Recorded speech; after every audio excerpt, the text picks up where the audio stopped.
What's up guys? Welcome back to the channel and welcome back to another video. In this week's weekly segment of what happened this week with Tesla and Tesla news, we're going to go into a handful of different articles, including what's coming up next for Tesla full self-driving and the next gen beta, some Cybertruck news, and even a Cybertruck sighting in Austin, Texas. Elon might have dodged some other Cybertruck announcements and it might not be coming out this year. A new software update for Tesla owners. MotorTrend said that this Tesla model is the best luxury vehicle of 2021, and of course the Tesla stock price this past week and what this article says is the new price target encompassing all of Tesla's businesses. Of course, I'll paste links to all the articles down below in the description, so check out those if you want. And also at the end of this video, please comment down below if you feel like there's any Tesla news articles that I might have missed. Love to hear you guys' thoughts. So welcome back to the channel and thanks for watching another video, and let's get into it.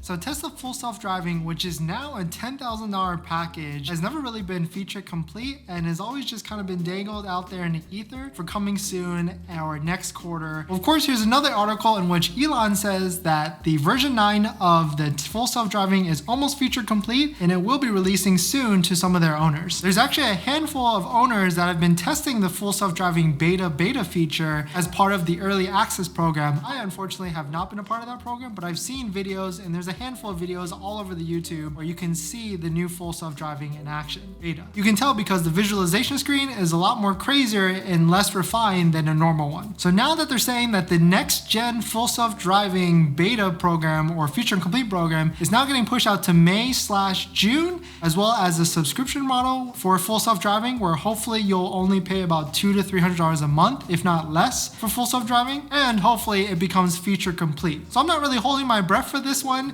and I feel like in my next Tesla, I might not pay for the full self-driving feature either, just because it's taken and I've waited almost 2 years with my current Model 3 to have full self-driving, and there's really only a couple features in the current version that I really use. Number one being auto lane change after confirmation. So check out some of those videos. I film a lot of my commute, so you can see how the current version of full self-driving non-beta acts on the public roads in Los Angeles. The next two articles are about the Tesla Cybertruck, which is supposed to be coming out late this year. It actually says on tesla.com/cybertruck that you'll be able to finalize your order in late 2021, but actually doesn't say when it's going to be able to be delivered. So a lot of people have speculated, some as early as June, that you'll be able to take delivery of your Cybertruck. Most likely it's going to be late June, early 22, if not late 2022. Well, Elon actually took out this Cybertruck to the Gigafactory in Texas and drove it around while checking out the current progress of the factory, and you can see there's a ton of people that took pictures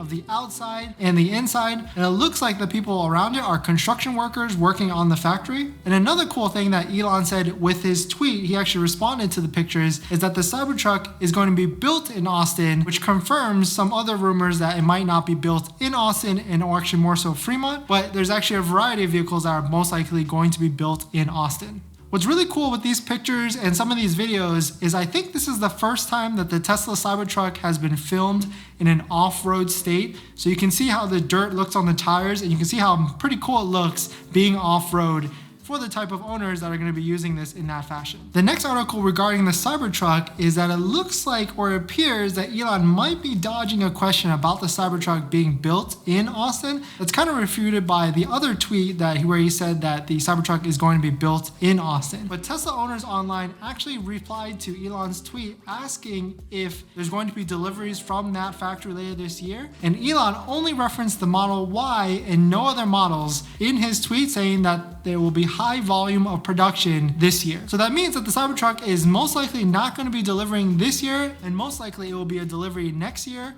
as it ramps up for more production. Let me know your guys' thoughts on this. I've also heard that the Tesla Cybertruck might be a really hard vehicle to produce, so we don't even know if next year is even feasible as well. The next piece of news that came out this week is a slight software update for current Tesla users. We're now up to 2021.4.15, which I actually just got the other day and installed. I haven't driven on autopilot or full self-driving yet to see if there's really any differences, but you can see from this list, there isn't really too many differences, just minor bug fixes and cold weather improvements. So there's nothing really impactful, and there actually hasn't been any crazy updates to the Tesla system since they changed the UI back in December or January or something like that. So this is just another small update fix, and hopefully we get a bigger update with some other enhancements in the next few months. This next article goes into Motor Trend, which in my last video, Motor Trend actually chose the Model Y over the Mach-E, so they've been very favorable to Tesla vehicles pretty recently. But Motor Trend just came out and said that the Tesla Model 3